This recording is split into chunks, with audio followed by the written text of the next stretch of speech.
या रविवारी येत आहे अक्षय तृतीया. 3.5 मुहूर्तापैकी एक असलेला हा दिवस आपल्या सर्वांसाठी अत्यंत भाग्याचा आणि शुभ मानला जातो. शास्त्रानुसार या दिवशी आपण जे काही सत्कर्म करतो त्याचे फळ अक्षय म्हणजेच कधीही संपत नाही असे मिळते.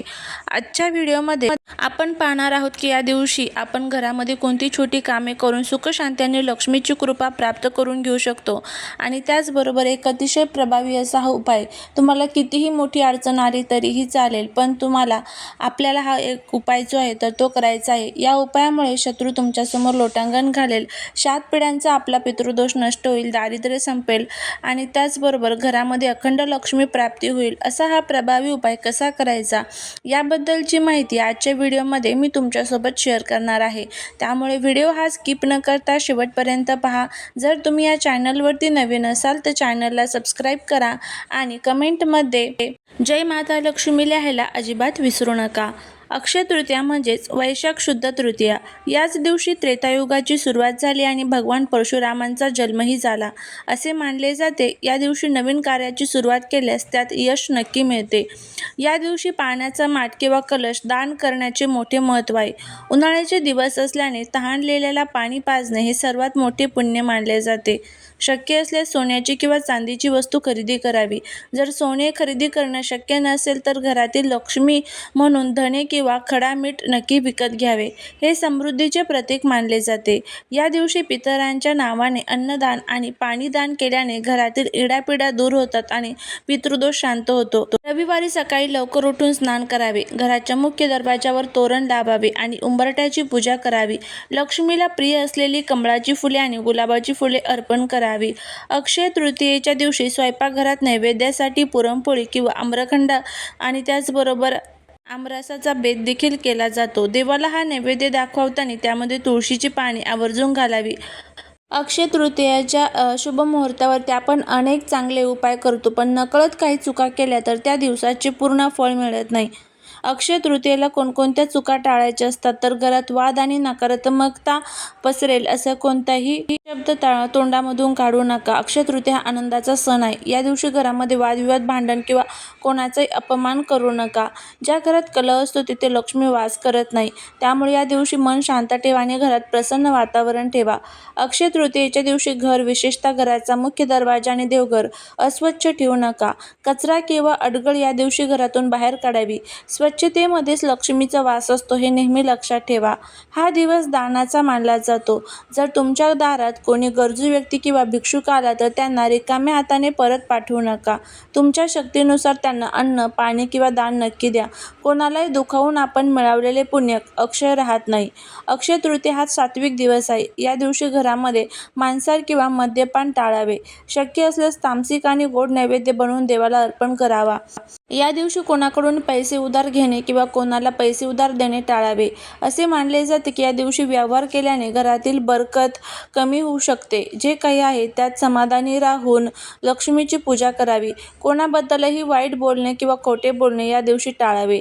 आपल्या वाणीतून कोणालाही त्रास होईल असे शब्द काढू नका, कारण या दिवशी उच्चारलेला शब्द आणि केलेले कर्म अक्षय राहते. या सर्व चुका ज्या आहेत तर त्या आपल्याला या दिवशी टाळायच्या आहेत. अक्षय तृतीयेला वेगवेगळ्या प्रकारच्या वस्तूंची खरेदी केली जाते. त्यामध्ये चुकूनही घरामध्ये लोखंडाच्या वस्तू ज्या आहेत तर त्या खरेदी करून आणू नका. त्याचबरोबर धारदार वस्तू ज्यामध्ये चाकू असेल, कातर असेल, सुरी असेल तर अशा वस्तू चुकूनही घरामध्ये खरेदी करून आणू नका. त्याचबरोबर या दिवशी चुकून कोणाचाही अपमान करू नका. अक्षय म्हणजे ज्याचा कधी क्षय होत नाही, म्हणून वाईट कर्मांचा साठा करण्यापेक्षा या दिवशी जास्तीत जास्त चांगली कामे करून पुण्याचा साठा करा. तर या दिवशी आपल्याला एक अतिशय प्रभावी असा उपाय जो आहे तर तो करायचा आहे, कारण या दिवशी माता लक्ष्मी आणि भगवान विष्णू हे पृथ्वी तलावरती भ्रमण करत असतात. कोण उपाय करत आहे, सेवा करत आहे त्याबद्दल ते संपूर्ण बघत असतात आणि त्याच्या कष्टाचं, त्याच्या नशिबाचं फळ देण्याचं काम हे त्याला करत असतात. त्यामुळे आपल्याला या दिवशी घरामध्ये कनकधारा स्तोत्रम, लक्ष्मी गायत्री मंत्र, विष्णू गायत्री मंत्र यासारख्या सर्व स्तोत्रांचं आणि मंत्रांचं पठण करायचं आहे. आणि हे जे काही उपाय मी तुम्हाला सांगते तर ते देखील आपल्याला करायचे असतात. यंदाची अक्षय तृतीया तुमच्या आयुष्यातील सर्व संकटे दूर करणारी ठरणार आहे. कितीही मोठी अडचण असू दे, गरिबी असो किंवा शत्रूंचा त्रास, या अक्षय तृतीयेला जर तुमच्या जीवनात आर्थिक अडचणी असतील तर सतत पैशांची चणचण भासत असेल किंवा कामात यश मिळत नसेल तर हा व्हिडिओ तुमच्यासाठी अत्यंत महत्त्वाचा महत्त्वाचा आहे. अनेकदा आयुष्यात आपण कोणाचेही वाईट इच्छित नाही, तरीही काही लोक विनाकारण आपले शत्रू बनतात. कामात अडथळे आणणे, मानसिक त्रास देणे किंवा घरात नकारात्मकता पसरवणे असे प्रकार घडतात. शास्त्रानुसार जेव्हा आपल्या भोवतालची ऊर्जा कमकुवत होते तेव्हा शत्रू वरचढ होतात. हा उपाय तुमच्या शरीरातील आणि मनातील तेज तत्व जागृत करण्यासाठी आहे. उद्याचा रविवार आणि अक्षय तृतीयेचा योग हा सूर्य आणि लक्ष्मीच्या आशीर्वादाचा काळ आहे, म्हणून हा उपाय करणे अत्यंत गरजेचा आहे. हा उपाय केल्यामुळे शत्रू मनात तुमच्याबद्दल असलेली कटुता कमी होते आणि तो स्वतःहून माघार घेतो. तुमच्या व्यक्तिमत्वात एक प्रकारचे तेज येते, ज्यामुळे समोरची व्यक्ती तुमच्यावर दबाव टाकू शकत नाही. जर तुम्हाला कोणाची दृष्ट लागली असेल किंवा करणी बाधेसारखी भीती वाटत असेल, तरी या स्नानाने निघून जाते. समाजात मान-सन्मान वाढतो आणि रखडलेली कामे मार्गी लागतात. आता हा उपाय कसा करायचा ते बघूया. तर उद्या तुम्हाला रविवार आहे, तर अंघोळीच्या पाण्यामध्ये आपल्याला ही एक वस्तू टाकायची आहे. बघा, उद्या पृथ्वी तलावरती जे लक्ष्मी आणि विष्णू तत्व असणार आहे, तर ते रोजच्या तुलनेमध्ये सहस्रपटीमध्ये जास्त प्रमाणात कार्यरत असते आणि ह्या तत्वांमध्ये ज्यावेळेस आपण काही उपाय करतो ना, तर त्याचा खूप चांगला फायदा हा आपल्याला बघायला मिळत असतो.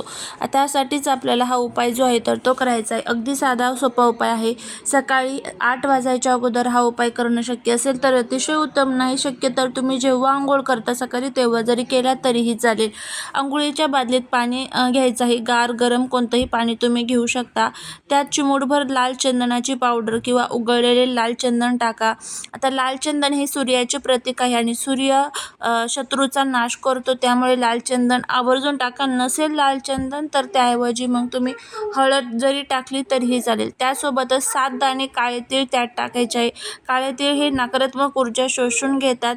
पाणी हाताने ढवळताना मनातल्या मनात तुमच्या कुलदेवतेचे आणि ओम गृणी सूर्याय नमः या मंत्राचा जप करायचा आहे. या पाण्याने स्नान करा. अंघोळ करताना असा विचार करा की तुमच्या शरीरातील सर्व नकारात्मकता आणि शत्रूने दिलेला त्रास वाहून जात आहे. त्यानंतर अक्षय तृतीयेचा हा सूर्ययोगाचा उपाय इतका प्रभावी आहे की केवळ 2 दिवसात तुम्हाला तुमच्या शत्रूच्या वागण्यात बदल दिसेल, जो तुमच्यासमोर नम्र होईल आणि तुमच्या मार्गातून कायमचा बाजूला होईल. हा उपाय श्रद्धेने करा आणि आपली प्रगती अक्षय करा.